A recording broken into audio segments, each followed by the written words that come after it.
మాట్లాడుతున్నటువంటి మాట ఏంటంటే, బాగా వినండి. మనము చాలా చింతతో నడిపించబడుతూ ఉంటాం. మనం ఎదుట వచ్చబడినటువంటి ఇబ్బందులను చూసి చాలా కృంగిపోతూ ఉంటాం.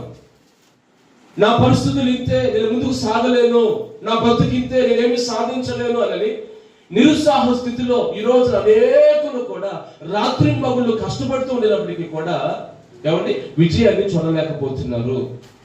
అయితే ప్రభు మాట్లాడుతున్న మాట ఏమిటంటే, ఇదిగో మీరు చింతించొద్దు, ఆలోచించొద్దు, బాధపడద్దు, దిగులు పడద్దు.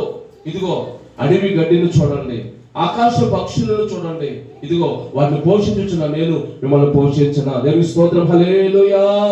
చెప్పండి గట్టిగా, హల్లెలూయా.